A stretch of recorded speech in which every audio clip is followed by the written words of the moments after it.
What's up, guys? It's Matt here from Crypto Coffee, and today we're going to be talking about Orchid Network. This is going to be a review about what Orchid is, as well as just an overview of the token itself.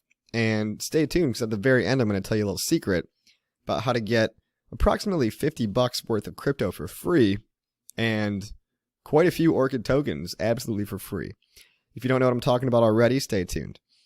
I'm also wearing my golden jacket to celebrate 2020, bringing in the new year with the funky jacket. I've decided this is going to be my thing now. I'm just going to wear crazy clothes on every video, and I hope that you guys like it, and I hope that you stay tuned to see what I'm going to be wearing next time. It's just the kind of wild and wacky guy that I am, you know. But anyway, we're talking about Orchid today, and you crypto people probably have used what's called a VPN, a virtual private network. And you know, if you go on some of these websites that accept cryptocurrency, for example, I've heard on the dark web there are some sites out there that allow you to buy things anonymously of questionable legal status. And of course, I've never done this before because I'm a good Samaritan. But you dirty crypto people may be snooping around on the darknet and might want to guard your privacy with some kind of a virtual private network. And maybe you just live in a country that's got a lot of sanctions on it. Maybe you live in China, or maybe you're living in Iran. Hoping I don't get drafted for World War III myself, but that's neither here nor there. If you want privacy on the internet, you have to use a VPN. That's the long and short of it.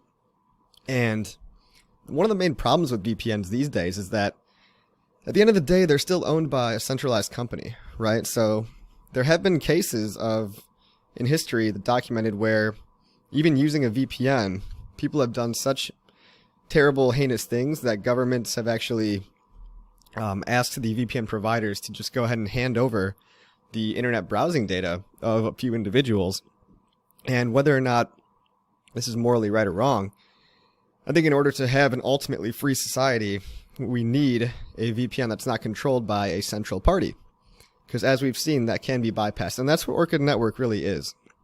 Okay, so Orchid Network is a Web3 browser. And today I'm going to be talking about how to use it.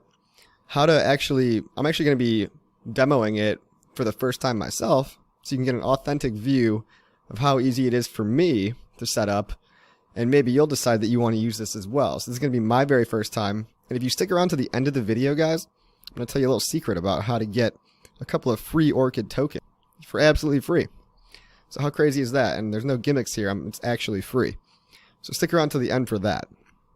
Now, Orchid Network is a really exciting project. And just to build the hype a little bit, it's backed by VCs like Tim Draper. And I'd even heard people like Andreas Antonopoulos mention it before.